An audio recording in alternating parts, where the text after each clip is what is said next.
સુરતના કામરેજમાં પ્રાથમિક શાળાના બાળકોની જોખમી સવારી સામે આવી છે કે જ્યાં પાસોદરા પ્રાથમિક શાળાના સ્ટાફની બેદરકારી સામે આવી। ધોરણ 6 થી 8ના બાળકોને ટેમ્પોમાં જોખમી મુસાફરી કરાવવામાં આવી। જોખમી રીતે બાળકોને ટેમ્પોમાં બેસાડીને લઈ જવામાં આવ્યા। સુમુલ ડેરી પ્લાન્ટ અને કામરેજ આઈટીઆઈની મુલાકાતે તેમને લઈ જવામાં આવ્યા હતા। કોઈ મોટી દુર્ઘટના સર્જાય તો જવાબદાર કોણ તે મોટો સવાલ ઉદ્ભવી રહ્યો છે।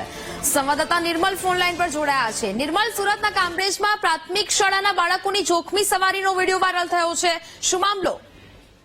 ચોક્કસથી કે સુરતના કામરેજ તાલુકામાં જે પાસોદરા ગામ આવેલું છે ત્યાં એક પ્રાથમિક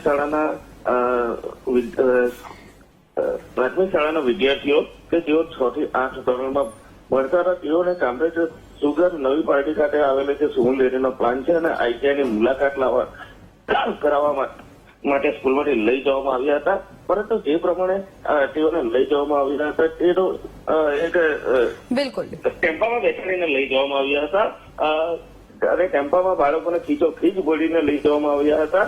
એક જાગૃત નાગરિક દ્વારા આ જે વિડીયો છે તે વિડીયો ઉતારી દેવામાં આવ્યો હતો અને સોશિયલ મીડિયા પર વાયરલ થયો હતો। પરંતુ જે ટેમ્પામાં બાળક વિદ્યાર્થીઓ પાછળ બેઠા છે, કોઈ પણ સેફટી વિના બેઠા હતા, જેના કારણે કદાચ કોઈ ઘટના બને તો એના માટે જવાબદાર પણ તે પ્રમાણે સવાલો ઉઠી રહ્યા છે। એટલે કે ચોક્કસથી કહી શકાય કે સ્કૂલના જે આચાર્ય છે તેની ગંભીર બેદરકારી સામે આવી છે। બિલકુલ નિર્મલ, જાણકારી બદલ આભાર।